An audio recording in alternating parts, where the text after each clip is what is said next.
Adam Carolla just dropped this piece of advice for people who are planning their wedding but are still renting. He said you should not be spending more than $7,500 on your wedding. Let's hear this video. If you are a renter, we should limit your marriage, your wedding to like $7,500 or Yes. something like that. You have to have a cutoff. I don't want you spending 50 grand and renting an apartment. I want that money going to a down payment somewhere, And condo, actually, something. So this is interesting perspective. I just did a quick research on Google. I wanted to find out what is the national average for wedding budget right now. Guess what? National average $36,000. So if we are in California, that probably gonna be approaching 50,000. Spending $50,000 on a wedding while you're still renting. Maybe it's time to rethink this. Does it make more sense to dial it down a little bit? Well, I guess dial down a lot in Adam's advice, but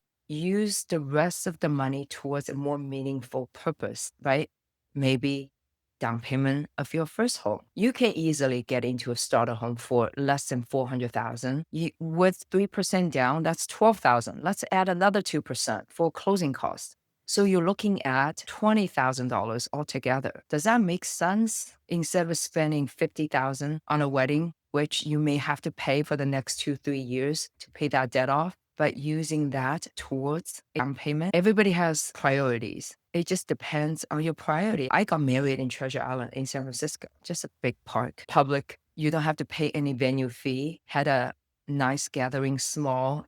Do I regret it? No, I had a great time. And it's outdoors, summer wedding, the traditional wedding, asking for a wedding registry. Everybody wants what they want, right? It's a wish list. And your friends, family chip in. It could be crystal, china, TV, sometimes a nice couch. Imagine all these things have to fit in your small apartment. It'll be a lot nicer if they go into your own home. Anyways, I'm not saying which way is right or wrong, but it can be very epic if you walk down the aisle towards your first home.